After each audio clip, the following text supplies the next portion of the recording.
Welcome to news line Telugu. నేను మీ హరిత. So ప్రభుత్వాలు ఏవైనా సరే ప్రశ్నించే గొంతుకై తను నిలబడతాడు. ఎస్పెషల్లీ విద్యార్థులు, నిరుద్యోగులు అంటే తనకు ఎనలేని ప్రేమ. ఇక వాళ్ళ విషయంలో ఆమరణ నిరాహార దీక్ష వరకు కూడా వెళ్ళినటువంటి వ్యక్తి. సో మీకు అర్థమయ్యే ఉంటుంది. కానీ మొన్నటి పట్టభద్రుల ఎమ్మెల్సీ ఎలక్షన్స్లో నామినేషన్ వేసిర్రు. సో నిరుద్యోగుల తరపున, విద్యార్థుల తరపున నించుందాం అనుకున్నారు. సో పాజిటివ్ రెస్పాన్స్ వస్తుంది అనుకున్నారు. సో కరీంనగర్ కావచ్చు, మెదక్, ఆదిలాబాద్, నిజామాబాద్ ఎమ్మెల్సీ పట్టభద్రుల ఎలక్షన్స్లో తాను గెలుస్తానన్న ధీమా చాలా వరకు వ్యక్తం చేశారు. కానీ రిజల్ట్ చూస్తే సో పాజిటివ్నెస్ కాస్త నెగిటివ్గా మారిపోయింది. అసలు ఎందుకు పట్టభద్రులు సో కోటీశ్వర్లతో పోలిస్తే బక్కపల్స మనిషికి ఓటు ఎందుకు వేయలేకపోయినారు మనం తెలుసుకుందాం. ఇదే అంశం మీద చర్చిద్దాం. మనతో పాటు senior political leader Bakka Judson sir ఉన్నారు. మాట్లాడి చాలా విషయాలు తెలుసుకుందాం. ఎందుకంటే ఒకరోజు కౌంటింగ్తో అయిపోయింది కాదు. ఎమ్మెల్సీ రిజల్ట్స్ అనేది చాలా డిఫరెంట్గా ఉంటుంది కౌంటింగ్. సో ఆ విషయాలని సార్ తోటి మాట్లాడి తెలుసుకునే ప్రయత్నం చేద్దాం. సార్ నమస్తే. నమస్తే. సో మేము కూడా అనుకున్నాం సార్ ఖచ్చితంగా గెలుస్తారు, ఎందుకంటే పబ్లిక్ మీ సైడ్ ఉన్నారు అనేసి చాలా వరకు నమ్మినాం. నిజంగానే ఉన్నారా? ఎందుకు వాళ్ళని ఓటు రూపం వరకు తీసుకెళ్ళలేకపోయినరు మీరు? ఎందుకంటే బయట మీరు ప్రచారానికి వెళ్ళినప్పుడు కావచ్చు, గ్రౌండ్స్లో విద్యార్థులను లేకపోతే పట్టభద్రులను కలిసినప్పుడు పాజిటివ్ రిజల్ట్ ఉంది, చాలా బాగా ప్రచారం నడుస్తుంది, ఆల్మోస్ట్ అన్ని జిల్లాలు నేను కవర్ చేసిన, అంత పాజిటివ్ రిజల్టే కనిపిస్తుంది అని రిజల్ట్ విషయంలో మీరు ముందే ధీమా వ్యక్తం చేశారు. బట్ ఎందుకు మీరు పట్టభద్రులను మీ సైడ్ తిప్పుకోలేకపోయినరు? ఇప్పుడు నేను తిప్పుకోలేదని నేను అనుకోను. ఎందుకంటే చట్టసభల్లో పోవాలని ఎంకరేజ్ చేసిందే పబ్లిక్ వెళ్ళి. ఇప్పుడు 56 మంది ఉన్నారు అభ్యర్థులు. 56 మందిలో గతంలో కూడా నేను పోటీ చేసిన. అప్పుడు కూడా దాదాపు 50 మంది చిల్లర ఉండే. ఏది వరంగల్, నల్గొండ, ఖమ్మం. అప్పుడు 50 మందిలో కానీ ఇప్పుడు 56 మందిలో కానీ అంటే మొత్తానికి 100కు పైగా. ఇందులో సీఎం రేవంత్ రెడ్డి గారికి టార్గెట్ ఎవరై ఉంటారు? ఇప్పుడు పోటీ చేసిన బీజేపీ, బీఎస్పీ, కాంగ్రెస్ 56 మంది. బీఆర్ఎస్ అయితే పోటీలో లేదు. 56 మంది అక్కడ. సో మెయిన్ గ్రూప్స్ అయితే ఇవే కదా మెయిన్ గ్రూప్స్. ఇందులో ఒక టార్గెట్ అంటే ముఖ్యమంత్రికి బాహాబాహి ఫేస్ టు ఫేస్ చూసుకుందాం అన్న లెవెల్ ఎవరిద్దరి మధ్యలో ఉన్నది? బీజేపీ, కాంగ్రెస్ మధ్య అది ఉన్నది. వ్యక్తిగతంగా ఒక పర్సన్ రెగ్యులర్గా టార్గెట్ చేసేది బక్కా జడ్సన్. అది బహిరంగ మీటింగ్ అయినా కానీ ఎక్కడైనా కానీ ఎవరికైనా సరే ఈరోజు ఎక్కువ ఫోకస్ నా పైన ఆయన ఉంటుంది. ఆయన పెడతాడు ఎప్పుడు. దానికి గల ప్రధాన కారణం ఏంటంటే ఈరోజు ఆయనకు నేను పెద్ద థ్రెట్, ఎవరికి తెలిసినా తెలియకున్నా థ్రెట్. అందుకనే ఆయన మొదటికెళ్ళి మొదలుపెట్టి ఈరోజు మొన్నటి వరకు కూడా ముఖ్యమంత్రి అయిన తర్వాత కూడా నా పేరు పదే చేసి మాట్లాడిన పరిస్థితి. మీరు ఇది సీఎం కాకముందు జడ్సన్ అని కాంగ్రెస్ పార్టీలో ఓకేనా, యావరేజ్ లీడర్. ఇది నేను ఆడ కూడా చూపించిన తర్వాత ఇది ఇంకోసారి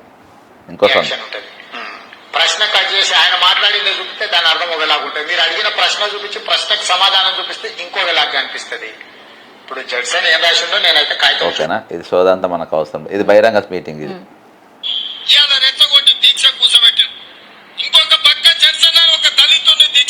ఇదేమన్నాడు? దళితుడు అన్నాడు.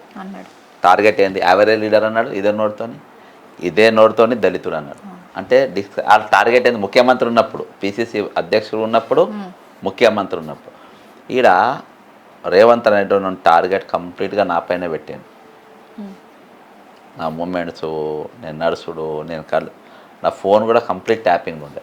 అవును, నేను ఈ మధ్యకాలంలో విన్నా, మీరు ఈ కమెంట్ కూడా చేసారు, మీ ఫోన్ ట్యాపింగ్లో ఉందన్న కమెంట్ కూడా చేసారు. సో ఫోన్ ట్యాపింగ్లో ఉందని మీకు ఎట్లా తెలిసింది? సో అది కూడా నిజంగానే గవర్నమెంట్ ఆ సాహసం చేస్తుందంట? అది కూడా రికార్డింగ్ ఉంది దగ్గర.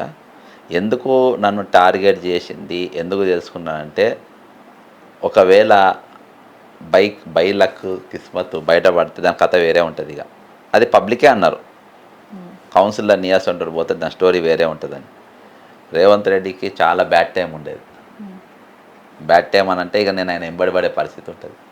కాబట్టి దాన్ని ముఖ్యంగా కోడంగల్ లిఫ్ట్ ఇరిగేషన్ పక్క ఆధారాలతో ఉన్నది. 100% ఛాలెంజ్ చేసినప్పుడు అగడిసే మేఘా కృష్ణారెడ్డి అనేటువంటి పొంగిలేటి అనేటువంటి జైలుకు పంపకుండా నా పేరు చేసి పేరు పెట్టమన్నా. అలా కాంగ్రెస్ పార్టీకి బాండ్స్ ముట్టినాయి, 150 కోట్ల బాండ్ ముట్టింది.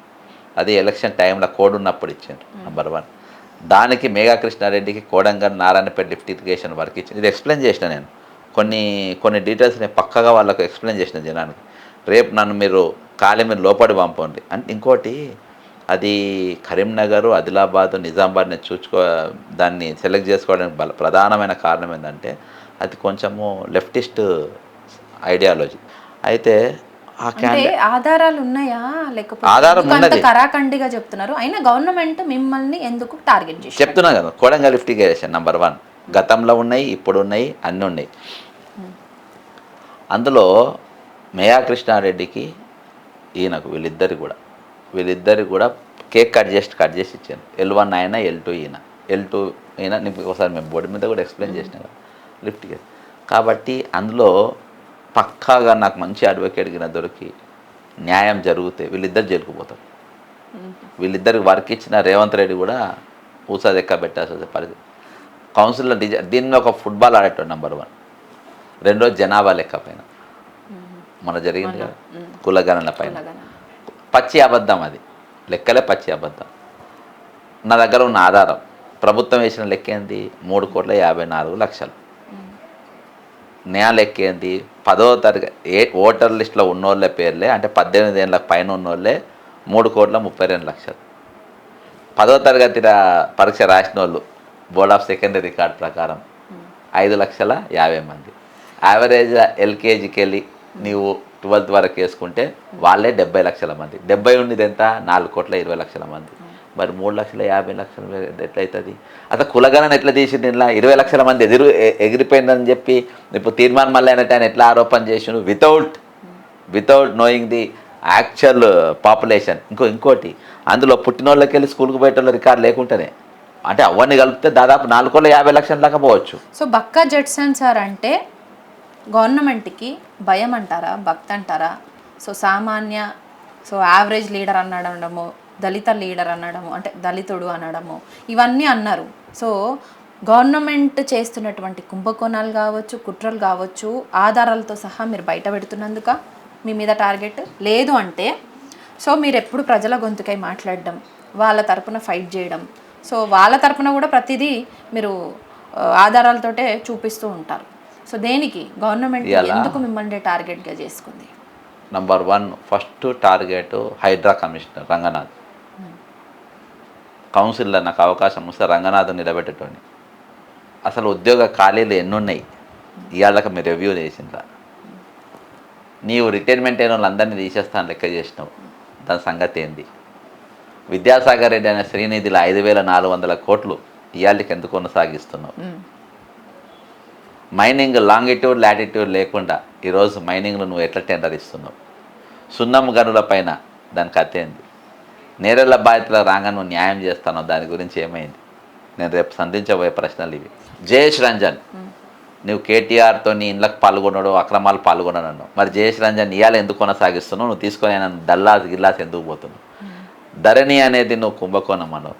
నవీన్ మిట్టల్ అంటాడు, అందులో ఏవని ఉంటాడు. నవీన్ మిట్టల్ అంటాడు, నువ్వు ఎందుకు ఎంబడేసుకొని తిరుగుతావు? కాబట్టి ఇవన్నీ కూడా రేపు ప్రశ్నల వర్షము రేపు కౌన్సిల్లో కుడిచేతి. సరే సార్, మీరు రాష్ట్రంలో ఉన్నటువంటి ప్రజల గొంతుకై ప్రజా సమస్య మీద ఫైట్ చేస్తుంటారు, ఇది క్వైట్ కామన్. మీరు ఫస్ట్ నుంచి అయినా ప్రభుత్వాలు ఏవైనా సరే మీరు ప్రశ్నిస్తూనే ఉంటారు. సో అదే కాకుండా పట్టభద్రుల విషయంలో ఎస్పెషల్లీ నిరుద్యోగులు కావచ్చు, విద్యార్థులు కావచ్చు, వీళ్ళ సైడ్ ఎప్పుడు ఉండే వ్యక్తిగానే ఆమరణ నిరాహార దీక్ష కూడా చేసారు కదా.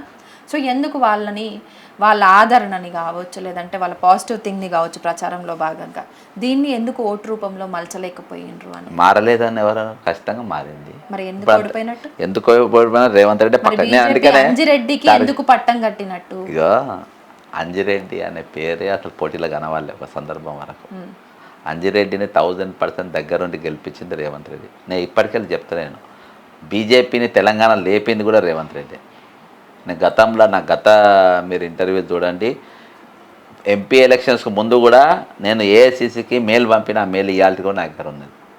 అందులో Medak parliament, Chevella parliament, Mahabubnagar parliament, ఇంకోటి ఇంకా 4 మల్కాజ్గిరి, మొత్తానికి 4 పార్లమెంట్లు గెలిపి, భువనగిరి కూడా, ఇవన్నీ గెలిపి అని చెప్పేసి మొత్తం స్కెచ్ చేస్తుండ్రు ఈయన, వీళ్ళందరూ నడిపిస్తుండ్రు.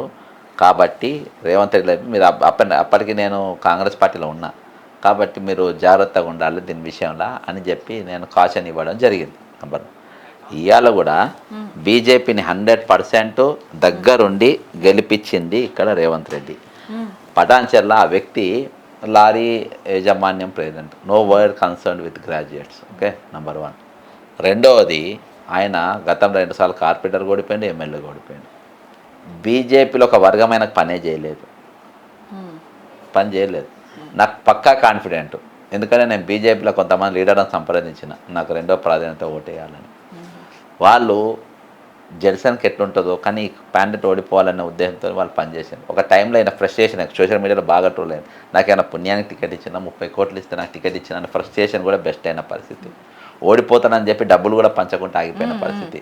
కాబట్టి ఇవన్నీ జరిగినప్పుడు అకస్మాత్తుగా ఎట్లా గెలిచిండు, నంబర్ 1. ఇంకొకటి, నేను ఖచ్చితంగా మా వాళ్ళకి దగ్గర వాళ్ళకి చెప్పిన, కొన్ని ఇంటర్వ్యూలలో కూడా చెప్పిన, నాకు 100% ఓటింగ్ అనేది నాకు స్ట్రాంగ్ ఓటు వస్తుంది. కానీ వీన్ని బాగా భయంకరంగా హ్యూమిలేట్ చేయాలని చెప్పేసి ఏమన్నా చేయొచ్చు. ఈరోజు ఓటింగ్ అవుతుంది, పోలింగ్ అవుతుంది, బాక్స్ డబ్బాలలోకి వస్తాయి, డబ్బాలు అక్కడికి వెళ్ళి స్ట్రాంగ్ రూమ్కి వస్తాయి. కొంతమంది మా ఏజెంట్లను పిలిచి వాళ్ళ ముందు ఇప్పుతారు. మా వాళ్ళకి ఏం తెలుస్తుంది ఇది ఏ డబ్బానో, దాని మీద ఏ స్టిక్కర్ ఉందో ఏం తెలుస్తుంది, దాని మీద సింబల్ మార్చలేరా, దాని మీద స్టిక్కర్ మార్చలేరా, దాని సీల్ తీయలేరా, సీల్ మళ్ళీ వేయలేరా? 3 రోజులలో 27కి ఎలక్షన్ ఉంది, 28 నేను అడుగుతాను సార్. అంటే ఈ పోటీ అనేది మనం గమనిస్తే కనుక కోటీశ్వర్లకి ఒక కామన్ మ్యాన్కి మధ్య జరిగింది గెలుపోవటంలో అనేది. సో ఎందుకు కామన్ మ్యాన్కి ఓటు వేయలేకపోయినరు పట్టభద్రులు? నేను వేయలేదని, ఎందుకంటే వాళ్ళు మంచి చదువుకున్న వాళ్ళు. నార్మల్గా ఓట్లు అంటేనేమో అసెంబ్లీ ఎలక్షన్స్లో ఓట్లు కావచ్చు, లేదంటే స్థానిక సంస్థల ఎలక్షన్స్, ఇవన్నీ కూడా కొంత డబ్బుకో, మద్యానికో, లేకపోతే వాళ్ళు చెప్పినటువంటి హామీలకో, భరోసాలకో, ఇంకా దేనికో లొంగిపోతుంటారు నార్మల్గా కామన్ మ్యాన్. కానీ ఈ పట్టభద్రుల ఎమ్మెల్సీ ఎలక్షన్స్ అనేది చాలా డిఫరెంట్గా ఉంటుంది. అంత చదువుకున్నోళ్ళే కాబట్టి చాలా థింకింగ్ డిఫరెంట్ ఉంటుంది వాళ్ళది. వాళ్ళు ఎందుకు కామన్ మ్యాన్కు ఓటు వేయలేకపోయారు? వాళ్ళు 100% వేసింది. ఇప్పుడు నేను అదే చెప్తున్నా, వేస్తే మరి మీరు ఎందుకు గెలవలేదు? జెమ్లింగ్, గ్యామ్లింగ్ 1000% జరిగింది. నేను అదే చెప్తున్నా కదా, ఇప్పుడు అదే చెప్తున్నా. నీకు ఓటింగ్ అయిన దగ్గర ఒక 499 బూతులు, అక్కడికి వెళ్ళి డబ్బాలు కరీంనగర్కు రావాలి. డబ్బాలు సీట్లు తీయొచ్చు, మళ్ళీ అతికియొచ్చు, ఓట్లు మార్చొచ్చు. జరిగింది అంటారా ఇదంతా? 100%. అంటే మీరు అబ్జర్వ్ చేయలేకపోయినరా? నామినేషన్ వేసిన దగ్గర నుంచి జిల్లాలల్లో ప్రచారంలో భాగంగా అక్కడనే ఉండరు, కౌంటింగ్ అప్పుడు అక్కడనే ఉండరు. సో ఎందుకు మీరు అబ్జర్వ్ చేయలేకపోయినరు? అసలు 27కి ఎలక్షన్స్ అయితే 28th గ్యాప్ వచ్చింది, ఫస్ట్ సెకండ్ గ్యాప్ వచ్చింది, థర్డ్ రోజు కౌంటింగ్ కదా. సో ఆల్మోస్ట్ మధ్యలో 3 రోజులు గ్యాప్ ఎందుకు వచ్చినట్టు? నార్మల్ టైంలో కూడా ఎమ్మెల్సీ ఎలక్షన్స్ అయితే ఇట్లాంటి గ్యాపే ఇస్తారా, లేదంటే ఈ ఇయర్ ఏమైనా కొత్తగా పెట్టినరా రూల్స్? తీర్మానం మళ్ళీ అప్పుడు కూడా గ్యాప్ ఉంది, తీర్మానం పెద్ద గ్యాప్ ఉంది. ఇవాళకి కూడా తీర్మానం మళ్ళీ ఎప్పుడైనా సస్పెండ్ చేసి కదా, ఇప్పుడైనా చెప్పాను కాంగ్రెస్ వాళ్ళని, ఆయన గెలుపా ఓటామా అని. ఆయనని ఎలక్షన్స్లో గెలుపు తీర్మార్ మల్లన్నదే, ఆయననే ఎమ్మెల్సీ అనేసి అనౌన్స్ చేసిండ్రు. అంత అయిపోయింది. ఎక్కడక్కడ అందరు మర్చిపోయారు కూడా ఆ విషయాన్ని. కానీ మీరు ఒక్కరే తీర్మార్ మల్లన్నది ఇప్పటికీ కూడా నేను గెలుపు ఒప్పుకోను, గెలవలేదు తను అని ఖరాఖండిగా ఒక హాట్ కామెంట్ చేస్తారు. సంచలన వ్యాఖ్యానం కూడా అనొచ్చు. సో ఎందుకు సార్ ఇప్పటికీ కూడా ఇంకా అదే పట్టుకొని ఉన్నారు? ఇప్పుడు ఇక్కడ గెలుపు ప్రకటించింది కదా, ఇలా 50% +1 పడ్డది కదా ఓటు, ఫైనల్ లిస్ట్ ఇచ్చింది కదా. తీర్మానం మళ్ళీ దాంట్లో ఎందుకు ఇవ్వాలి ఫైనల్ ఓటింగ్ ఇవ్వకుండా గెలుపోవటంలో డిసైడ్ చేయొచ్చు. ఎవరు ఎందుకు అబ్జెక్షన్ చేయలేదు? మీరు ఎందుకు అది బీజేపీ వాళ్ళు ఆయన తర్వాత ఉన్న వాళ్ళు చెప్పాలి.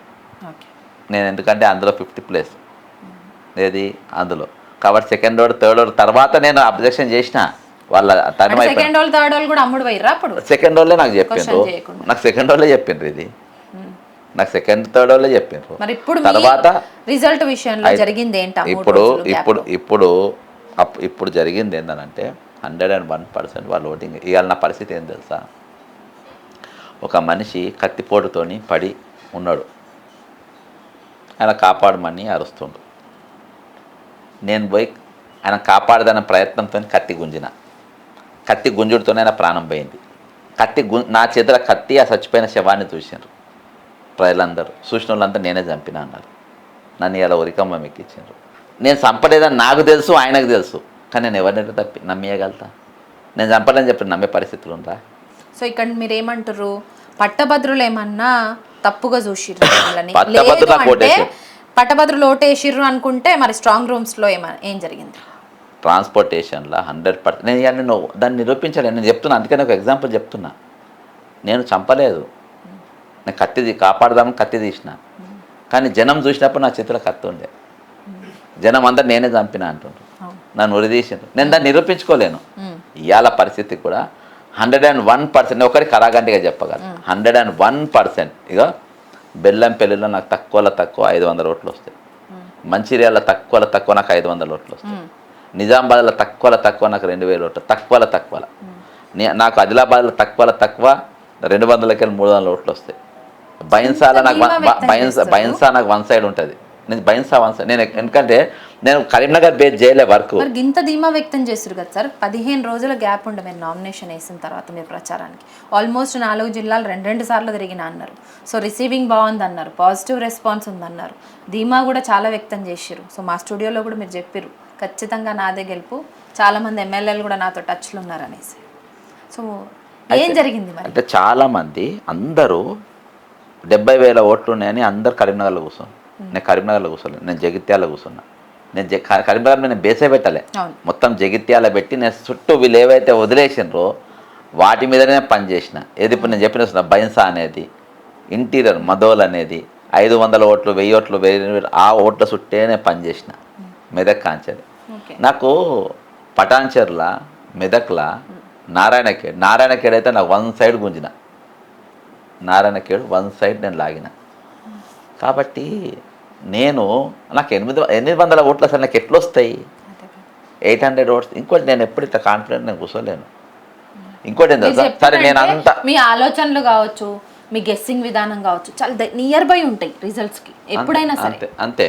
సో చాలా నియర్ బై మీరు గెస్ చేస్తుంటారు. సో మీ గెలుపోవటంల విషయంలో ఎందుకు తీర్మా తలక్రిందులైంది? చెప్తున్నా కదా, ఇవాళ హోంమంత్రి రేవంత్ రెడ్డి, ముఖ్యమంత్రి రేవంత్ రెడ్డికి ఎక్కువ ఫోకస్ నా పైన ఉంటుంది. మీరు నమ్ముతారు నమ్మరు, ఈ వీడియో రిలీజ్ అవుతాయి కదా, ఈ వీడియో రిలీజ్ ఫస్ట్ 10 మెంబర్స్లో ఫస్ట్ చూసేది రేవంత్ రెడ్డి. గుర్తుపెట్టుకోండి. నా ప్రతి వీడియో ఎవరు చూసినా చూడకున్నా, ఈవెన్ మా ఇంట్లో చూసినా చూడకున్నా, ప్రతి వీడియో నా వీడియో చూసేది రేవంత్ రెడ్డి. సార్ ఈ గెలుపోటంల విషయంలో మీ ఓటమి వెనకాల రేవంత్ రెడ్డి ఉన్నాడు పక్కా అంటుర్రు.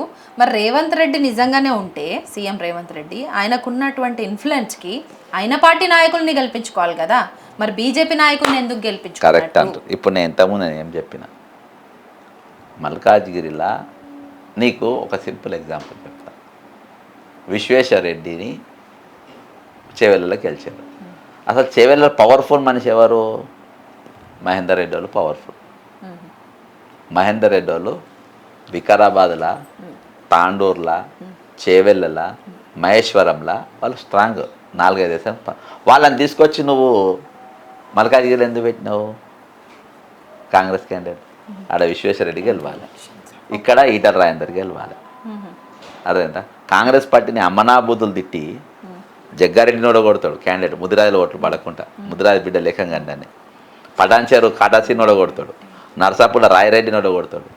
ఆయన మళ్ళా తీసుకొని వచ్చి నువ్వు కాంగ్రెస్ పార్టీ ఎంపీ టికెట్ ఎందుకు ఇచ్చినావు? రఘునందన్ రావు గెలిచాడు. సేమ్ ఇక్కడ నీవు ఇక్కడ ఏది మల్కాజ్గిరిలో పెట్టే అన్ని డబ్బులు ఇక్కడ పెట్టకుండా వంశీచంద్ర రెడ్డిని ఓడగొట్టాడు. వంశీచంద్ర అంటే గెలిస్తే ఢిల్లా పవర్ఫుల్ ఉంటాడు, రేపు నాకు థ్రెట్ ఉంటాడు ఫ్యూచర్లో అని చెప్పేసి డీకేఆర్ని గెలిపి నాకు చేయలేడ. వంశీరెడ్డిని ఒడగొట్టనికి చేస్తే డీకేఆర్న ప్లస్లోకి వచ్చింది. అట్లా ఈయన బీజేపీని లేపుతుండు. ప్రతి దగ్గర మోడీని మీరు బడేబాయ్ అంటుండు, మోడీ పెద్ద నాయకుడు అంటుండు, మోడీ పదే మొగుతుండు. ఆయన రేపటి దినాన్ని తీసేస్తే నేను బీజేపీతో ట్రావెల్ చేయనికని మళ్ళీ ఏకనాథ్ షిండే లెక్క ఆయన పావులు కదుపుతుండు. బీజేపీని స్ట్రాంగ్ చేస్తున్నది ఇక్కడ mister the great Revanth Reddy. Bandi Sanjay ఒకసారి స్టేట్మెంట్ కూడా ఇచ్చిండు, మా రేవంత్ రెడ్డిని తీసేయాలని చూస్తుండు, మా రేవంత్ రెడ్డి మీద హైడ్రా కేసులు తెస్తుండ్రు. అని నాయకులు కరెక్ట్గా లేరని ఇంటిమేట్ చేసిండు అని ఆయన మీద అంటుడు.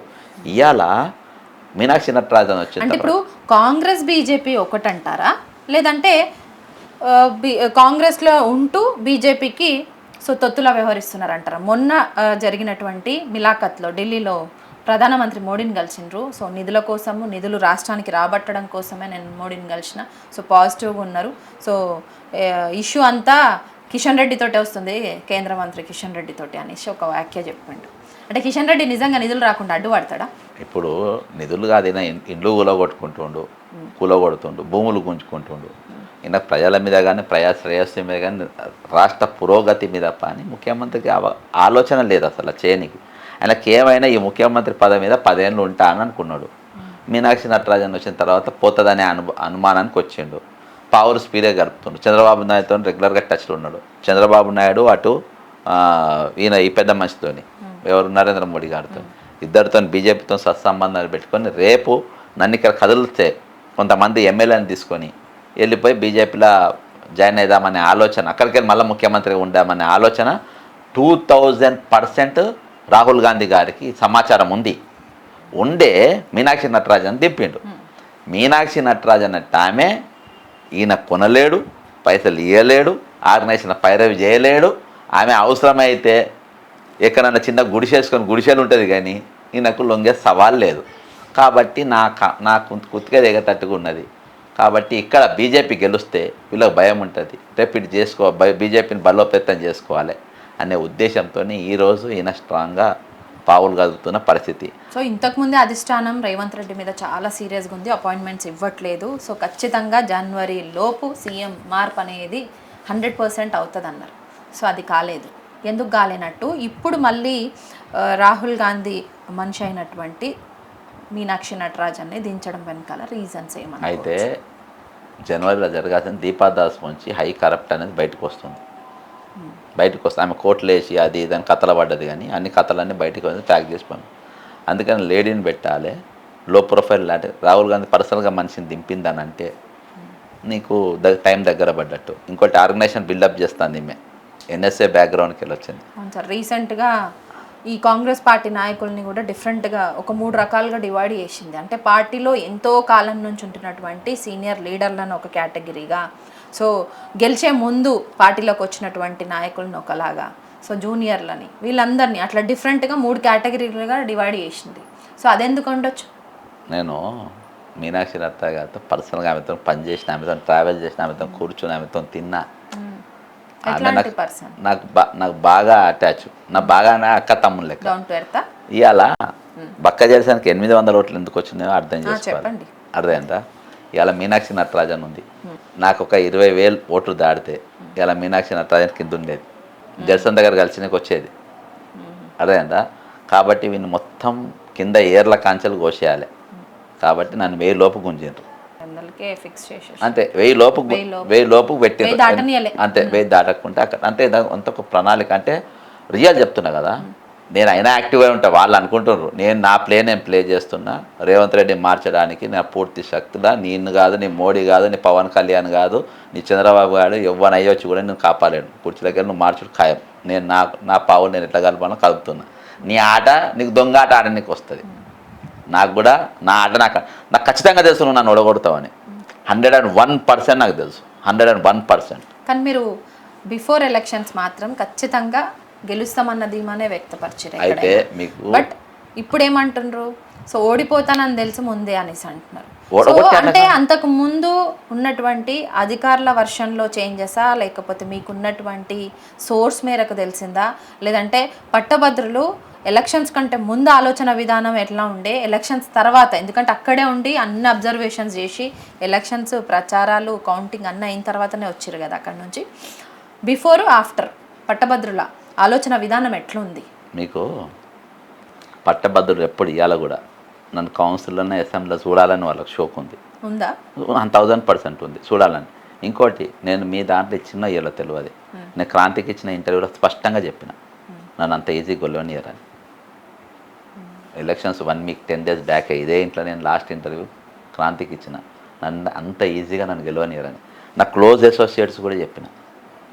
నన్ను ఇస్తే నా కథ ఎట్లుంటుందని. ఇంకోటి మీ అందరికంటే ఎక్కువ నా గురించి రేవంత్ రెడ్డిగా తెలుసు, ఎందుకంటే మేము గంటలు మాట్లాడినాము. నా తెగింపు ఎట్లుంటుందో ఆయనకు తెలుసు. కాబట్టి ఆ రీజన్లో ఆయన చూసుకుంటాడు. జెర్సన్ అంటోడు ఎట్టి పరిస్థితులలో తిరుమల మళ్ళీ లెక్క ఎందుకుంటున్న ఆట. ఇప్పుడు తిరుమల మల్లన్న కూడా ఆయన స్టాండ్ మార్చుకుండు కదా సార్, కాంగ్రెస్ పార్టీని దుమ్మెత్తి పోస్తుండు, నాయకుల్ని తిడుతుండు. ఎంతసేపు బీసీ నాయకులు వెనకాలనే నేనున్నా, బీసీ నినాదమే నాది ఎజెండా. సో ఇదే పట్టుకుంటు ఇప్పుడు. సో కంప్లీట్ గా పార్టీని కూడా తిట్టుతుండు కదా, తిట్టే స్థాయికి ఎదిగిండు కదా. పార్టీ బహిష్కరించడం కూడా, తొలగించడం కూడా జరిగింది పార్టీ. అయినా ఆయన ఏ మాత్రం తగ్గడం లేదు. మరి ఆయన వెనకాల ఎవరుండ్రు? ఈ ఫోన్ ఎత్తాగానే రాజశేఖర్ రెడ్డి ఫోటో వస్తుంది. ఎందుకు వస్తుంది చెప్పు? అభిమానం. ఒకటి అన్నం ఒకటి పెట్టి మర్చిపోయినా తిని మనం మర్చిపోవద్దు. వరంగల్ ఉన్న నన్ను తీసుకొని వచ్చాను, నా ఇంట్లో కూడా ఏడ కూడా రాజశేఖర్ రెడ్డి ఫోటో ఉంటుంది. ఎందుకు పెట్టారంటే నేను కాంగ్రెస్ పార్టీ 2014 టికెట్ ఇచ్చింది, అర్థమైందా? నువ్వు ఏ గాడిద అయితే గాడితో పార్టీని పోల్చినావు, అప్పుడు నిలబడ్డా అని అన్నావు, నంబర్ 1. రెండోది తర్వాత నువ్వు బీజేపీకి పోయినావు, 7200 అన్నావు. తర్వాత మన కాంగ్రెస్ పార్టీ అందరు నేను మీ చేసుకుంటూ స్పెషల్లీ రెడ్డి కమ్యూనిటీ అలా పొంగిరెడ్డి వేసుకో, కోమారెడ్డి వెంకటరెడ్డి వేసుకో, ఉత్తమ్ కుమార్ రెడ్డి వేసుకో, రేవంత్ రెడ్డి వేసుకో, నేను భుజ స్కంధాల మీద వేసుకొని నేను అందరు కలిసి గెలిపించాను. అందరిని అమ్మ నా బూతులు తిట్టావు, లాటి ఉచ్చ కూడా అయిపించిన వాళ్ళకు. ఆ పదం వాడినావు కదా, వాడినావు. నీకేం విశ్వాసం ఉంది? నేను ఎట్లా నమ్ముతారు? విశ్వాసం అనేది ఉండాలి కదా. రాజశేఖర్ రెడ్డి అనే టైం మేము ఇవ్వాలి ఎందుకు చెప్పుకుంటాను, నన్ను పట్టుకొని వచ్చి నన్ను పెట్టింది కాబట్టి నేను అనుకుంటాను. నీకేం విశ్వాసం ఉంది? నువ్వు సరే అందరు దొంగలు, కాంగ్రెస్ పార్టీ నీకు ఒకసారి ఓడిపోయినా, నువ్వు అమ్మనా బూతులు తిట్టినా నీకు టికెట్ ఇచ్చిండ్రు, నీకు బీఫామ్ ఇచ్చిండు, నేను ఎమ్మెల్సీని చేసాను, నీకు గన్మెన్లను ఇచ్చిండ్రు. పోనీ ప్రజల తరపున మాట్లాడినావా? ప్రజల తరపున నిరుద్యోగుల తరపున మాట్లాడినావు. ఇక్కడనే రోడ్డు అవతల కుక్కలం కొట్టినట్టు కొట్టిండు గ్రూప్ 1 వాళ్ళని, ఎమ్మెల్సీ అయినా కుక్కలం కొట్టినట్టు కొట్టిండ్రు. నువ్వు ఒక్కసారి వచ్చినావా? హెబ్రాన్ చర్చ్ కాడికి పోయి నిలబడ్డావు. ఎందుకు? వాళ్ళ పైసలు ఉన్నాయి, డబ్బులు వస్తాయని పొద్దుగాలకే రాత్రి దాకా నిలబడ్డావు. నీకేం క్రెడిబిలిటీ ఉంది? నీకేం విశ్వాసం ఉంది? నువ్వేం నిలబడతావు బీసీలతో? అన్నీ అబద్ధం. ఇవాళ కేసీఆర్ను పొగుడుతుండు. మొన్నటిదాకా కేసీఆర్ని ఏమని తిట్టినావు? నువ్వు పెట్టిన పేరేంటి? నీ అమ్మతోనే, మీ అమ్మ కూడా ఏమని తిట్టింది? ఆ పదం నేను అనదలుచుకోలే. ఇవాళ మళ్ళీ కేసీఆర్ ఎందుకు పొగుడుతున్నావు? కాబట్టి ఈరోజు ఇసొంటి వాళ్ళు ప్రమాదకరమైన వ్యక్తులు. నయీం కంటే ప్రమాదం వీళ్ళు. నయీం ప్రమాదం, నయీం కాదు. నయీం ఒక ఎజెండా పెట్టుకుని ఆయన స్టైల్ ఆయన పోయిండు. వీళ్ళు అంతకంటే డేంజర్గా వీళ్ళు. కాబట్టి వీళ్ళతో నేను ఇవాళ కాంగ్రెస్కు దూరం ఉన్నా. ఈయన కాంగ్రెస్ తిట్టి బయటకు వచ్చి నేను తీర్మానం మళ్ళీ నేను వెతుకోను. దొంగ అంటే దొంగే, ఈ సొసైటీకి పట్టిన చీడ. తీర్మానం మళ్ళీ అనేటోడు ఈ సొసైటీలో ఉన్నటువంటి ఒక చీడ. సో మీ ఓటమికి రీజన్ కూడా రేవంత్ రెడ్డి అంటుండ్రు. At the same time Jeevan Reddy కావచ్చు, జగ్గారెడ్డి కావచ్చు, వీళ్ళందరూ అంటే మధు యాష్కి ఈ లీడర్ల వెనకాల వాళ్ళ ఓటమికి వెనకాల కూడా రేవంత్ రెడ్డి ఉన్నాడన్న ఒక సంచలన కమెంట్ చేసారు. బాగా ట్రోల్ అవుతుంది ఆ విషయం. ఎందుకు చేశారు సార్ అసలు? నేను 2 days before last Jeevan Reddy గారు ప్రచారంకి వచ్చారు. నేను నా స్లోగన్ ఎంత కార్పొరేటర్ వర్సెస్ కామన్ మ్యాన్ అనే స్లోగన్తో పోతున్నాను. జీవన్ రెడ్డి గారు నాకు ఎదురు వచ్చిండ్రు ఒక వాకట్లా. ఆ పెద్ద మనిషితో అన్నా నేను, సార్ మీరు ఇంత పెద్ద మనుషులు, కాంగ్రెస్ పార్టీ అభ్యర్థి ఎప్పుడైనా కాంగ్రెస్ జెండా మోసిండా? కాంగ్రెస్ పట్టుకున్నాడా? కాంగ్రెస్ కొంచెం తిరిగిండా? ఒక కార్పొరేట్ వ్యక్తి నువ్వు ఏ విధంగా నువ్వు సపోర్ట్ చేస్తావు? ఆయనకు ఎట్లా ప్రచారం చేస్తావు? రేవంత్ రెడ్డి అంటే నిన్ను ఒడగొడతాడు. నిన్నే కాదు, జగ్గారెడ్డిని ఒడగొట్టి, మధుయాష్కిని ఒడగొట్టి, నువ్వు పిసిసి ప్రెసిడెంట్ డిక్లేర్ అయినాక నీ పోస్ట్ ఆపిచ్చాను. రేపు ముఖ్యమంత్రికి నాకు ఆస్పిరెంట్ అయితే నువ్వని అంటారు. ఇవాళ కూడా నేను అదే అంట. 100% జగ్గారెడ్డి నేనే ఒడగొట్టిండు, 101% మధుయాష్కి నేనే ఒడగొట్టిండు, 101% జీవన్ రెడ్డి నేనే ఒడగొట్టిండు, ఎంబడి వాడు ఒడగొట్టిండు. మీరు ఆయనకి ఎదురుబడి ఆయన ముఖం ముందు అన్న, ఫేస్ టు ఫేస్ అన్న, ఫేస్ టు ఫేస్ తీసుకున్నారు. పాజిటివ్గా నేను ఒకటి నేను చెప్పాను, నేను అబద్ధం మాట్లాడే చెప్తాను. నేను ఎప్పుడన్నా నేను వాస్తవం చెప్తాను. జీవన్ రెడ్డి గారి, జానారెడ్డి గారు కూడా తెలుసు. కాంగ్రెస్ పార్టీ ఆ క్రెడిబిలిటీ నాకు ఉన్నది. ఈయన అబద్ధం చెప్పాడు, ఏమని చెప్తే సూటిగా చెప్తాడు, నిజాయితీగా చెప్తాడు. నేను జానారెడ్డి గారు ఒక సందర్భంలో చెప్పిన, సార్ మీరు రేవంత్ రెడ్డిని తెచ్చుకుంటారు కావచ్చు, this fellow will be a danger fellow for the society అని చెప్పిన. ఎప్పుడు పీసీసీ కాకముందు డేంజర్ అవుతుండొచ్చు, కొంచెం జాగ్రత్త అని చెప్పిన. కాబట్టి ఆ క్యారెక్టర్ని బట్టి తెలిసిపోతాయి కదా. ఇప్పుడు తీర్మానం మళ్ళీ కూడా చెప్తాను, రేపు వచ్చే రోజుల్లో ఇవే జరుగుతాయి. నాకు కొంచెం ఫోర్కాస్ట్ ఉన్నది అనుకోవచ్చు. కానీ సో ఏంది అంటే ఆఫ్టర్ ఎలక్షన్స్ రిజల్ట్ తర్వాత బక్కా జడ్సన్ సార్ ఏమన్నా డల్ అయిందా? కొంత ఏమన్నా మీడియా కావచ్చు, సో తను చేసేటువంటి పనులకి ఏమన్నా దూరంగా ఉంటారా? ఎస్పెషల్లీ ఎలక్షన్స్ రిజల్ట్ తర్వాత మీరు ఎంచుకునేటువంటి నినాదాలు కావచ్చు, ఎంచుకునేటువంటి అంశాలు కావచ్చు, ఏ దిశగా మళ్ళీ మీ ఫైట్ ఉండబోతుంది? నేను దూరం ఉంటే హరిత గారితో తెల్లారే ఇంటర్వ్యూలో ఎందుకు కూర్చుంటా? రేపు ఎస్ఎల్బిసి మీటింగ్లు ఉన్నది, రౌండ్ టేబుల్ పిలిచి రేపు పొద్దుగాల పోతున్నా. నేనెందుకు ఉంటా? నాకు అసలు ఇగో నేను కౌన్సిల్లో ఉంటే చట్టపరంగా నాకు రక్షణ పరంగా మాట్లాడే అవకాశం ఉండదు. నేను నా సొంత డబ్బులు పెట్టి ప్రింట్అవుట్లు తీసుకుంటా. అప్పుడు ఉంటే నాకు నా డబ్బులు గవర్నమెంట్కి వెళ్ళి వచ్చేటి, ప్రజలకి వెళ్ళి వచ్చేటి, నేను చేసుకునేటోని. కాబట్టి ప్రజలు లేదు నువ్వు రోడ్డు మీదనే ప్రజలు నేను ఓడగొట్టి నేను నాకు ఓటు వేయలేదు అని నేను వాళ్ళని ఎప్పుడు కూడా అగౌరవపరిచాను. ఉత్తర తెలంగాణ లైక్స్ మీ. ఉత్తర తెలంగాణ తిరుగుబాటు జిల్లాలు అవి. ఉత్తర తెలంగాణ నా సొంతని హక్కును చేర్చుకునే జిల్లాలు. కాబట్టి నేను ఓట్లు వేయనని నేను అన్నా. ఒక గజ దొంగ రాష్ట్రాన్ని పాలిస్తూ ఉంటే ఆ గజ దొంగ ఖచ్చితంగా manipulator. Is a manipulator, is open manipulator. ఎంతే పెద్ద పెద్ద పార్టీల నుంచి, మెయిన్ స్ట్రీమ్ పార్టీల కాదు, నుంచి రేవంత్ పోటీ చేసేటువంటి అవకాశాలు ఇచ్చినా మీరు తీసుకోకుండా విద్యార్థి రాజకీయ పార్టీ నుంచి మీరు ఎలక్షన్స్లో పార్టిసిపేట్ చేసిండ్రు. సో ఎలక్షన్స్లో పార్టిసిపేట్ చేసిర్రు, గెలుస్తామన్న ధీమా వ్యక్తపరిచిర్రు. కొంత సందిగ్ధతతో ఉన్న రేవంత్ రెడ్డి ఎట్లనన్నా నన్ను ఓడిపిస్తారని కొంత మీ లోపల ఉన్నప్పటికీ కూడా ఈ 3 రోజుల గ్యాప్లో ఏం జరిగింది అనుకుంటారు? మీ ఓటమికి గట్టి కారణం ఒకటి చెప్పమంటే ఏం చెప్తారు సార్? ఇగో నేను ఇందాక ఒక ఎగ్జాంపుల్ కూడా చెప్పిన ఫస్టే. ఇవాళ టార్గెట్ ఎట్టి పరిస్థితులలో కౌన్సిలర్ ఉండొద్దు, కౌన్సిలర్ రావద్దు, కౌన్సిలర్ మాట్లాడద్దు. నేను ఎమ్మెల్సీగా మాట్లాడితే దాని లెక్క వేరే ఉంటుంది, కామన్ మ్యాన్గా మాట్లాడితే అది వేరే ఉంటుంది బయట. కాబట్టి వాళ్ళు టార్గెట్ చేసుకుంటారు. Ballot paper, strong room, police అయినా, రెవెన్యూ అయినా, మినిస్టర్ అయినా. ఇలా టాప్ టార్గెట్స్ ఎవరు? నంబర్ 1 చీఫ్ మినిస్టర్, రెండవది రెవెన్యూ మంత్రి, మూడవది ఫైనాన్స్ మినిస్టర్. నా టాప్ టార్గెట్. వీళ్ళు డిఫరెంట్. ఈయన దగ్గర ఉన్న 10 శాఖలు నా టార్గెట్, అర్థమైందా? ఈయన దగ్గర ఉన్న బతికొచ్చిన వాళ్ళంతా నా టార్గెట్ నంబర్ 1. తర్వాత గవర్నమెంట్లో చీఫ్ సెక్రటరీ నా టార్గెట్, హైడ్రా కమిషనర్ నా టార్గెట్, జయేష్ రంజన్ నా టార్గెట్, నవీన్ మిట్టల్ నా టార్గెట్. వీళ్ళందరూ తలుచుకుంటే ఏమన్నా చేయలేరా? నన్ను ఒడగొట్టలేరా? మన టార్గెట్స్ వీళ్ళే కదా. రేపు కూడా నాకు వీళ్ళే. పేదోళ్ళ ఇండ్లు కూడా కొడతాను, పేదోళ్ళ రోడ్ల మీద ఎక్కిస్తాను. సార్ హైడ్రా కమిషనర్ చంద్రబాబు ఒకటే అన్న టాక్ ఏందో నడుస్తుంది, అదేంటి ముచ్చట? ఏది ఉన్నని ఏదైనా వాళ్ళకి అనుసరణలో నడుస్తుంది. ఇవాళ చంద్రబాబు నాయుడు ఇవాళ చాలా మంది సాఫ్ట్వేర్ చేస్తారు. ఇగో హరిత గారు, ఇంతకంటే రెట్టింపుతో ఫైట్ ఉంటుంది, ఇంతకంటే రెట్టింపుతో ఫైట్ ఉంటుంది. అర్థమైందా? సైలెంట్గా ఏమి ఉండరు కామన్ మ్యాన్. నేనెందుకు ఊకుంటా? నా శ్వాససాలు గట్టిగా, నేను గట్టిగా నా స్పీచ్, నా శ్వాసతోనే వాళ్ళ నెగరు. ఇవాళ చంద్రబాబు పెద్ద పొడింగాన్ని అంటారు కదా, ఇప్పుడు 2వ ముఖ్యమంత్రి కదా. ఇవాళకెళ్ళి ఎప్పుడైనా చంద్రబాబుతో హైదరాబాద్ పికప్ అయిందని ఎవడంటే చెప్పుతో కొడతా నంబర్ 1. ఎందుకు చెప్తావా? 5 ఏళ్ళు నువ్వు సీఎం చేసినావు కదా, ఈ 5 ఏళ్ళు కూడా నువ్వే కదా. పోయినసారి 10 ఏళ్ళలో హైదరాబాద్ రూపురేఖలు మార్చినా అని చెప్పుకుంటాడు కదా రేవంత్ రెడ్డి. గురువుగా చెప్పుకో, నువ్వు రూపురేఖ నువ్వు మారినా కదా. 5 ఏళ్ళు కదా, ఇప్పుడు 6వ సంవత్సరం కదా. ఇప్పుడు ఆంధ్రప్రదేశ్ రూపురేఖలు నువ్వు ఎంత మారుతావో నేను చూస్తా. నేను ఆంధ్రప్రదేశ్కు నువ్వు ఇప్పుడు ఎవరిని అప్పుడు బిల్ క్లింటన్ తీసుకొచ్చినా అదే అన్నీ చేసినావు కదా, ఇప్పుడు తీసుకపో. ఇప్పుడు పట్టభద్రుల ఎమ్మెల్సీ ఎలక్షన్స్లో ఓటమిని ఎట్లా తీసుకుంటారు? అరే నేను చాలా స్పోర్టివ్గా తీసుకుంటా. నేను చెప్పినట్టు ఒకటే అవకాశం. ఇగో నేను నా ఇంట్లో అమ్ముకొని నేను గుండెలు బాదుకొని ఏడిచే రకాన్ని కాదు. నేను కౌన్సిల్లో చూడొద్దు అని చెప్పి వాళ్ళు అనుకున్నారు, రోడ్డు మీద చూడాలి అనుకుంటే రోడ్డు మీద చూపెడతా. నా ప్రతాపము న్యాయపరంగా చూస్తా. నేను న్యాయస్థానంలో పోతే న్యాయం జరుగుతుందని నేను అనుకోను, కోర్టులలో నేను పోను. వాస్తవానికి ఈరోజు ఒక క్యారెక్టర్ ఒక రెడ్ హ్యాండ్ ఒక ఎమ్మెల్యే అనుకోవడానికి కట్టల పైసలు తీసుకుపోయి నువ్వు బీఆర్ఎస్కి వెళ్ళి బయటకు వచ్చేసేయి, నాకు ఓటేయి అని చెప్పిన దొంగ నన్ను ఓడగొట్టి ఎందుకు కావాలని చెప్పి ఎందుకు నమ్మరు?